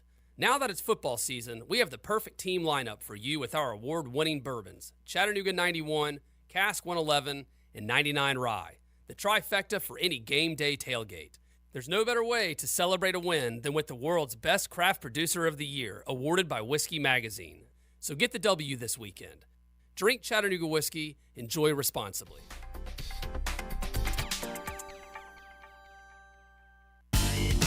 What's the weekend in sports look like? I'm Dan Hicken, and I'll give you my take on the Weekend with Dan. Find it on YouTube and Facebook. Weekend with Dan, brought to you by Stone Core. We do outdoors better. Looking for quality equipment and a name you can trust? Lepo Rents, Bobcat of Jacksonville, is your premier construction equipment dealer and rental house. We have the right equipment for the job, offering the big and small tools needed for your next project. Lepo sells and rents track loaders, excavators, boom lifts, and much more. For your next project, remember Lepo Rents, your authorized Bobcat dealer in Jacksonville. Visit them online at leporents.com. Hey everybody, Jennifer Marion with Randy Marion Cadillac in Jacksonville, here to say hello, and we'd sure like to have your business. You know what? They're going to love the king of price. My dad believes in making great deals and having a great selection in stock. Cadillac XT4s, XT5s, and XT6s, and Escalades. The all-electric Cadillac Lyriq. CT4s and CT5s. Cadillac luxury and selection is just waiting for you. At Randy Marion Cadillac, Southside Boulevard, Jacksonville. And don't forget, tell them Jennifer sent ya. 1010XL is a proud sponsor of Operation New Uniform's 10th Annual Heroes Gala, featuring retired Army Lieutenant Colonel and former Congressman Alan West. Saturday, December 2nd at Sawgrass Marriott. Operation New Uniform is a free, life-changing program that helped me, David Trenholm, successfully transition from a 20-year career in the United States Navy to the business world. Join 1010XL and sponsor Operation New Uniform's 10th Annual Heroes Gala today. Go to onuvets.org. That's onuvets.org. today. Life isn't the same without live music. Good thing Players Girl Mandarin hosts the George Aspinall Band this Saturday at 7 p.m. From Buffett to blues, country to rock, jam out with this local band and enjoy delicious food. Players Girl Mandarin, where the neighborhood meets. 1010XL is presented by Farah and Farah, exclusive injury law firm of the Jacksonville Jaguars. Protecting you and your family. Call 396-5555. Jacksonville. It's Hacker After Dark on 1010XL. Yes, it is. Jordan Dejani, CBSSports.com, talking Jags, Titans, AFC South, and more right around the corner. You know, Week 11, hard to believe, Week 11, right, of the National Football League begins tomorrow. Boy, what a game. Admittedly, we've had some bad Thursday night games in the last couple of weeks. Not tomorrow night. Cincinnati at Baltimore, huge game. Particularly for the Bengals. If the Bengals do not win tomorrow night, they have no shot of winning the AFC North. They will be 4 back of Baltimore with 7 to go if they lose tomorrow night when you combine tiebreakers and the such. If they win tomorrow night, they're 1 back with 7 to go. So it is a gigantic difference. It is an absolute must-win for Cincinnati. And the reason I bring it up is this. You know, the sky was falling on Sunday when the Jaguars lost to the Niners. If Cincinnati beats Baltimore tomorrow and the Jaguars beat Tennessee on Sunday, the Jaguars will be the number 2 seed in the AFC. If the playoffs were to start right now, how quickly things change. Sky falling on Sunday. If Baltimore loses to Cincy tomorrow and Jacksonville beats Tennessee, all of a sudden the Jaguars again are the 2 seed in the AFC. Hard to believe, but it's true. Jordan Dejani, CBSSports.com, talking Jags, NFL, and more. Next, Wednesday night, Hacker After Dark, and Jacksonville. We're glad you are with us. Make the game last a lot longer with an extra quarter. It's the window world of Northeast Florida 5th quarter. From Players Grill Miramar. Brought to you by Osteen, Volvo, and Volkswagen. And Dr. George Bari and Bari Orthopedics. Jacksonville Orthopedic Institute is the sports medicine leader in Northeast Florida. We're proud to be the official sports medicine provider for your hometown teams, including the Jaguars, Sharks, Axemen, Armada, and the Jumbo Shrimp. We have the most cutting-edge resources for sports medicine care, including Active Armor casting, Alter-G anti-gravity treadmills, and highly trained physicians and athletic trainers. JOI is truly where the pros go, and so should you. Hey, you're up next. My throat hurts so bad. There's no way I can sing tonight. Here, try these. Vicks VapoCool Drops. Yeah, Vicks VapoCool Drops has maximum strength menthol with a rush of Vicks Vapors. Ooh, I can already feel it. I told you. So, you ready? I'm ready. Vaporize sore throat pain fast with Vicks VapoCool Drops.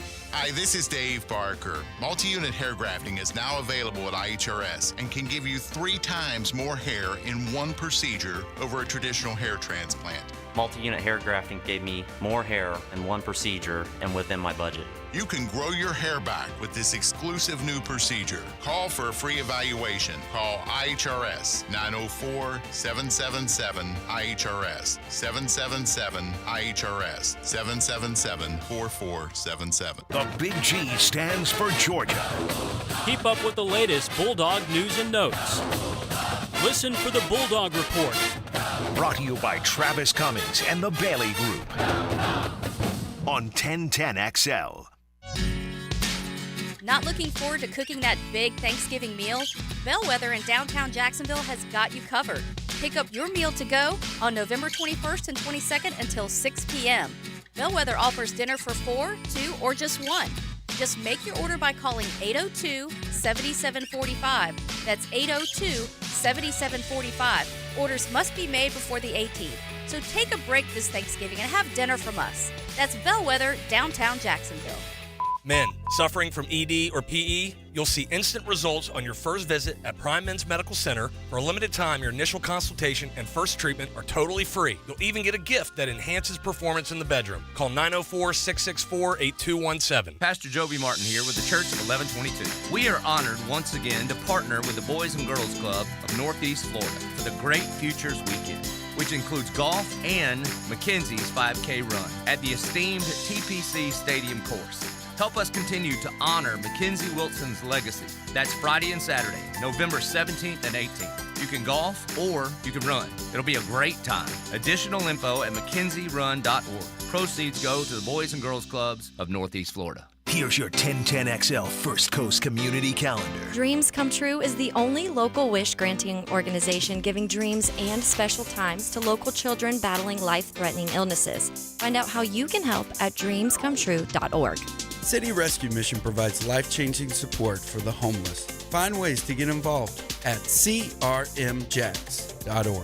Her Song is a nonprofit organization that breaks the cycle of human trafficking through survivor care, victim outreach, and education. Find out how you can help at hersong.org. If you could benefit from a grief and loss support group, call Haven Hospice at 279-1677. The 5-Star Veteran Center of Jacksonville is the place homeless veterans can go to recover, recharge, retrain, and reconnect. Learn more at 5starveterancenter.org. If you're involved in a community event and you'd like us to help spread the word, find out how at 1010XL.com. Feeling the chill as temperatures drop? Your home should be your warm haven. But what if it's not? Don't let the cold sneak in. Let Duck Duck Air Conditioning tackle the issue. Our expert techs will have your heating system up and running in no time. Go ahead, get your comfort back. Contact Duck Duck Air Conditioning at 904-862-6769. Duck Duck Air Conditioning, where your comfort comes first, no matter the weather. 904-862-6769 or online at duckduckac.com. These fall months are the perfect time to make sure that your roof has not been damaged after the storm season. So schedule a complimentary roof inspection with Universal Roof and Contracting. And right now, get 15% off your roof replacement and repairs. Plus, there's flexible financing options available. This offer expires November 30th and restrictions apply. Universal Roof and Contracting, proud partner of the Jacksonville Jaguars. License number CCC 057165, CBC 1258484. UniversalRoof.com. Create great futures for young people when you run or walk at McKenzie's Run Saturday, November 18th.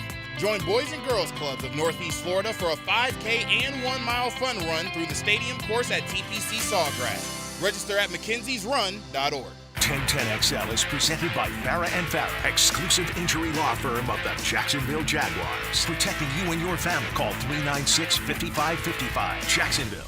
Let's ring up another guest on the All-Pro Roofing phone line. Back here on 1010XL and 92.5 FM in the city of Jacksonville, we are glad you are with us. The Jaguars and the Titans, Sunday at 1 o'clock. Of course, you'll hear the game right here on your home of the Jacksonville Jaguars, 1010XL. The Jaguars looking to rebound from, well, quite frankly, an abysmal showing last week against the 49ers.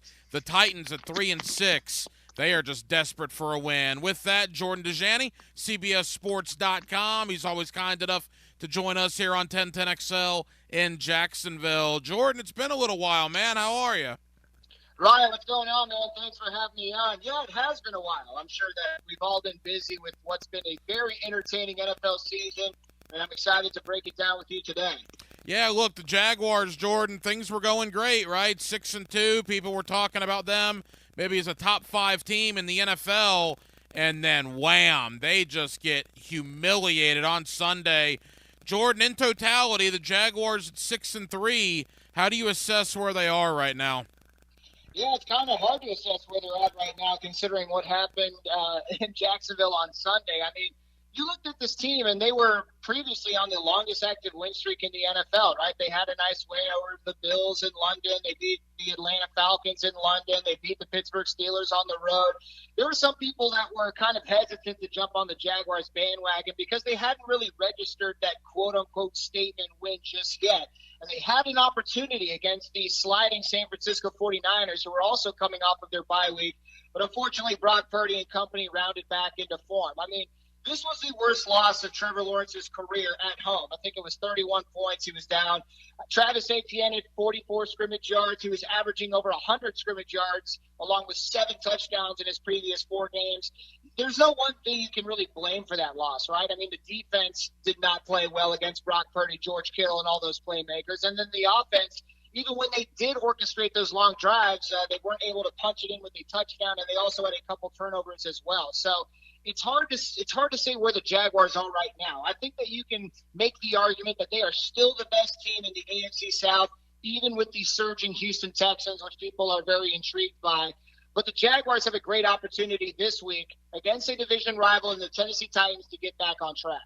You know, Jordan, I guess the way we're looking at it down here, the NFL season's a long one, obviously. You know, Cincinnati lost by 24 at Tennessee.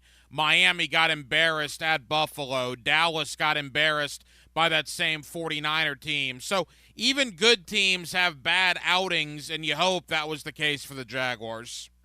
Yeah, exactly. I mean, you've heard the old adage, right? Any given Sunday. Anything can happen on Sunday. Whether it's the fourth quarter, the first quarter, any upset is absolutely possible in this league. And, yeah, of course, I mean, there are teams that are contenders that have these throwaway games every single season. But it's tough because, like I said, you want to evaluate this Jaguars team as one of the top 5 squads in this league, right? Someone who can be a legitimate contender, someone that possesses the wherewithal to be standing at the end when it comes down to that Final Four, getting to the Super Bowl and representing the AFC. And in order to do that, you can't completely fall apart against the contenders on your schedule in the regular season. So it was a tough outing, but at the same time, this could be a learning opportunity for Trevor Lawrence in the offense and in the defense as well, against a team that just looked a lot better on both sides of the ball. Jordan Dejani of CBSSports.com here with us on 1010XL in Jacksonville. Jordan, there's no doubt Trevor Lawrence and the Jaguar offense is struggling. The question is, why? Calvin Ridley, Christian Kirk, Evan Ingram, ETN, they have talent, but Jordan, it's not translating on Sunday afternoons. What's your opinion on that? Yeah, if I had the answer to that question, I'd probably be the offensive coordinator for the Jaguars. I mean, when you look at this team, they definitely possess talent on that side, right? Coming into the season, I thought that this was going to be the hallmark of this team, the offensive side of the ball. And I think it really comes down to just continuing to spread the ball around to their playmakers. I mean, Christian Kirk has been your leading receiver. He had a good game against the 49ers. He's averaging around 70 yards per game. But guys like Calvin Ridley, he's been a little bit hot and cold. He either explodes or he doesn't. Evan Ingram is averaging less than 50 yards per game as well. Travis Etienne has sneakily had a really good season as a runner and a receiver. But I really think it comes down to trying to scheme to get these playmakers open, continuing to spread the ball around. Because when you have multiple offensive weapons hitting on all cylinders, it makes life so much tougher for the defense. And I'm sure that's going to be something that Doug Peterson is looking to incorporate as the season rolls on. You know, Jordan, defensively, Josh Allen's had a great year. He's going to get paid this offseason. There's no doubt about that. And very quietly, even though he's gotten some grief, and look, he can't help that he was the number one pick. I mean, the Jaguars made him the number one pick. Trayvon Walker, very quietly, is getting better every week, it appears. I thought, even in the blowout loss, I thought Trayvon Walker had a pretty good game against the 49ers. Yeah, I would agree with that. I mean, obviously Trayvon's not going to break any kind of NFL sack records, but this is a player who knows how to get pressure on the quarterback from where he's aligned on the defensive line. And I think he's shown up a little bit in the run game as well. I think the Jaguars' defense as a whole has been pretty stout against the run, in my opinion. But Trayvon Walker's a young guy, right? And he was a versatile player at the University of Georgia. He wore several different hats. He's not exactly playing in that same role as a hybrid at the next level. But this is a young player who's continuing to develop.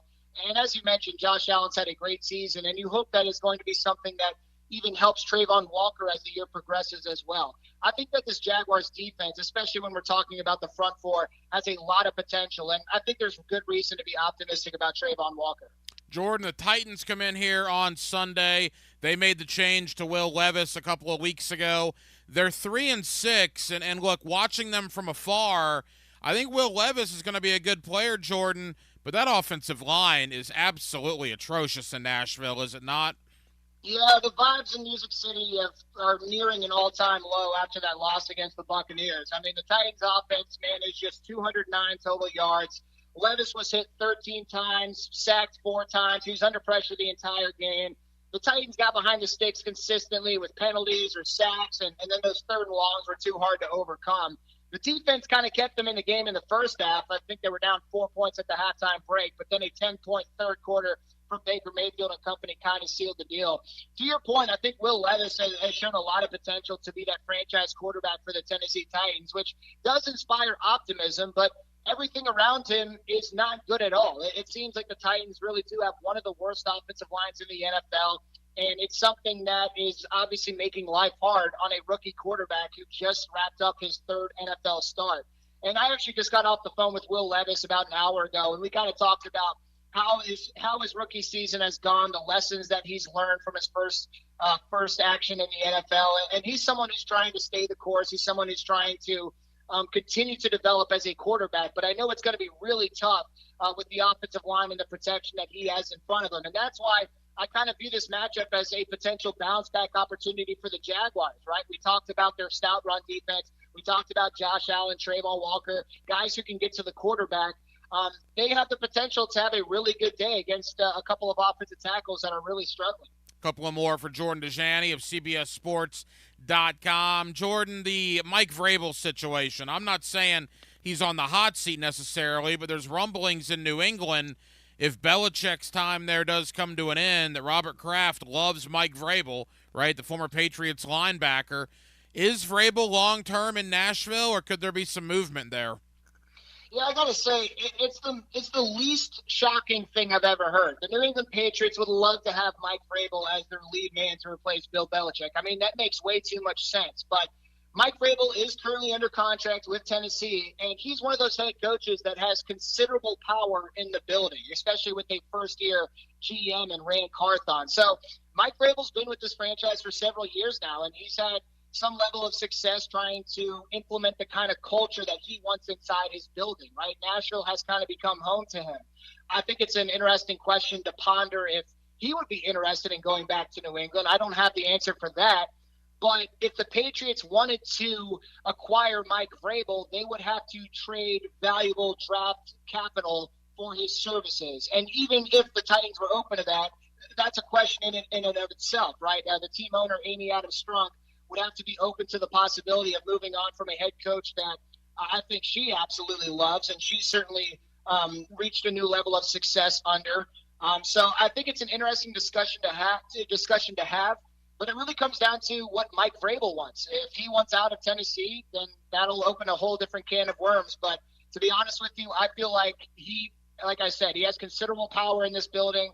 He's kind of instituted the culture that he wants to have with the Tennessee Titans. So my money would be on him being with Tennessee long-term, not New England. Derrick Henry has been a nightmare for the Jaguars for his time in Nashville. Obviously, he's from here. I used to have Derrick in studio when he was at high school here at Yulee High School. He's a free agent after this year, Jordan. What's your thought on this potentially being the last time Derrick Henry comes to Jacksonville in a Titan uniform? Yeah, it's very possible. I think that the door is always open for Derrick Henry to re-up with the Tennessee Titans. I mean, he's a franchise legend, and you could make the argument that the Titans are the team in the NFL that values Derrick Henry higher than any other franchise in the National Football League. So that's something that's going to be interesting to see as well. Now, it will come down to money, right? If Derrick Henry can get more money from a prospective contender, whether that's the Baltimore Ravens or Philadelphia Eagles or whatever it is, then yeah, it's very possible he could be on his way out. But the Titans clearly were not getting the kind of offers they thought Derrick Henry was worth at the trade deadline. It was probably low-end day 3 picks. And while Tennessee, you could make the argument that they would be smart to sell some of their assets to embrace rebuilding and acquire some of that much-needed draft capital, he just didn't see any offers as worth it to send their franchise running back to another contender. So I think it's probably correct in assuming that these are the last few games Derrick Henry will be playing for the Titans. But as I said, I think the door is always open for Derrick Henry to remain in Tennessee, re-sign in Nashville, and to end his career with the Titans as well. Final moments with Jordan Dejani of CBSSports.com. Again, the Jaguars and the Titans Sunday at 1 o'clock. In the AFC South, Jordan, obviously the Texans are garnering a lot of national attention. C.J. Stroud has been sensational. The Jaguars actually go to Houston a week from Sunday in a game that's going to go a long way in probably determining the AFC South winner. What's your thought on the Texans, and do you think they can keep this going over the next 2 months and be a viable contender in this division? Yeah, my goodness. C.J. Stroud's an absolute animal. I mean, he's the only rookie in the last 40 years to lead a game-winning drive starting in the final 2 minutes of regulation in back-to-back games. He has the 4th most passing yards through 9 games in NFL history, 3 games with 350 passing yards, which ties for the most by any rookie all-time. He's probably going to break that record since we're only halfway through the NFL season. He's been great. He's been a great processor at the quarterback position. He's someone who handles pressure well. I think he makes all of the easy throws he needs to make, which is an underrated skill for any rookie quarterback, in my opinion. But I think we also have to give credit to this Houston coaching staff, right? Someone told me before the year, I forget who it was, but that new Texans offensive coordinator, Bobby Slowick, who's 36 years old, would be a head coaching prospect very soon. And I think the Texans offense is 10th in the NFL in scoring. They're 6th in yards. They have the player who's going to win Offensive Rookie of the Year. They put Devin Singletary in the backfield with Dameon Pierce out due to injury last week, and he went for a career-high 150 yards.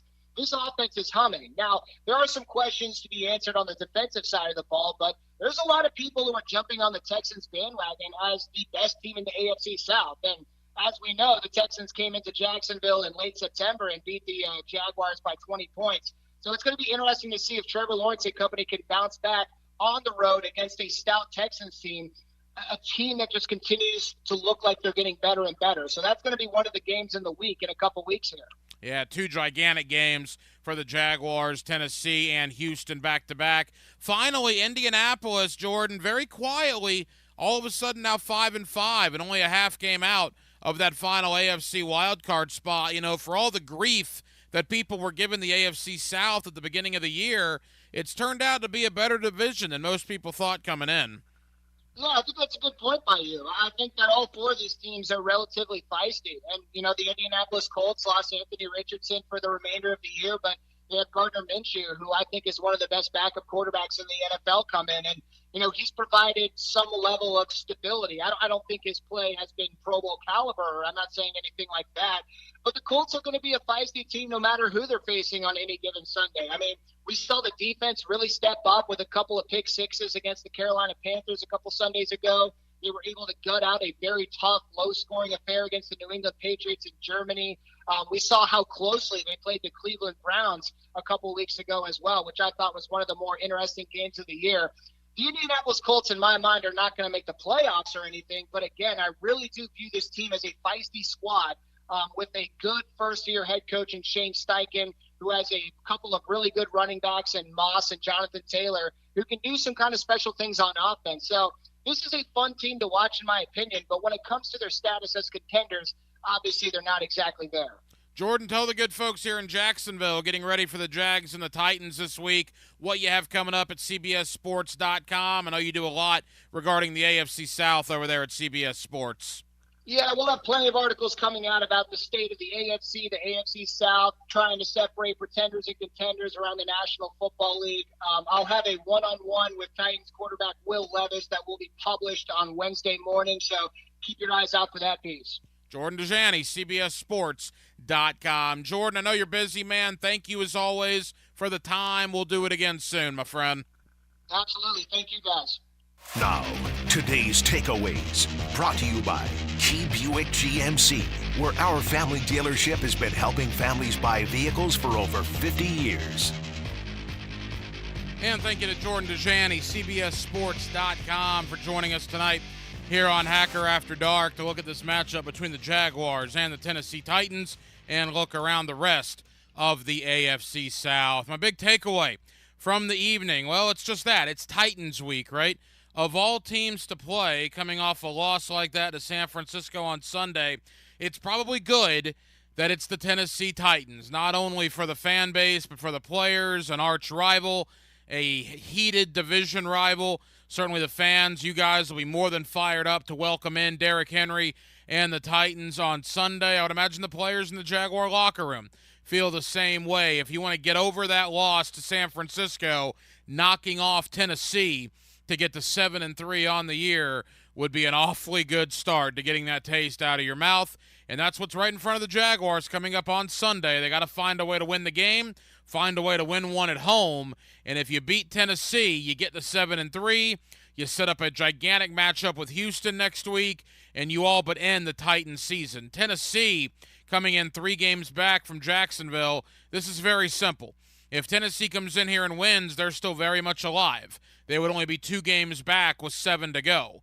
If Tennessee comes in here and loses, well, they're 4 games back with 7 to go, and that would basically be curtains for their season. So this is a must-win for the Titans. I believe it's also a must-win for the Jaguars, which makes it a very intriguing matchup Sunday at 1 o'clock. Of course, you'll hear the game right here on 1010XL, and that'll just about do it for what has been a very busy Wednesday night edition of Hacker After Dark. We certainly thank you guys for hanging out with us this evening here on 1010XL and on 92.5 FM. We have a lot of people to thank. Again, my friend Jordan Dejani of CBSSports.com does a terrific job covering the NFL and the AFC South. Thank you to Tyler Rowland, the Locked On Titans podcast, and alltitans.com. Tyler's one of my favorites to have on. He's done a very good job with that podcast, with that website covering the Tennessee Titans, and we certainly appreciate Tyler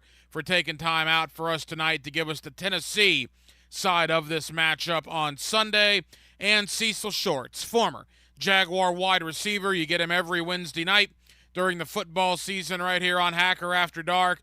Boy, I thought Cecil had some really interesting comments about responding to a loss like that. Remember, Cecil was on a lot of bad teams here in Jacksonville, unfortunately, so he knows all about bad losses and having to get over them quickly. I also thought his comments regarding the Zay Jones situation, not Zay Jones in particular, but the fact that he was in locker rooms with Justin Blackman and people of that sort, and how the team, handles situations off the field like that. If you missed any part of that Cecil Shorts interview, it was a good one, Jaguar fans. Go back to 1010XL.com, the on-demand section. You can also hear it on all the social media platforms, from Facebook to YouTube to X. Right now, actually, that will be streamed on all these social media platforms. We'll be back tomorrow night on a Thursday, and we will do it all over again beginning at 8 o'clock. Dylan Denmark was your producer tonight. Dylan, great job as always. I'm the Hacker Ryan Green. And again, Jacksonville, thank you for spending part of your Wednesday evening with us right here on Hacker After Dark on 1010XL and on 92.5 FM.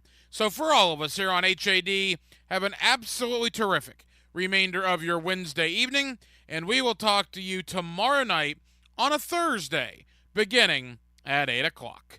Until then, good night, Jacksonville. Follow the Florida Gators on 1010XL. And scoots in the end zone. Touchdown, Gators. The Gators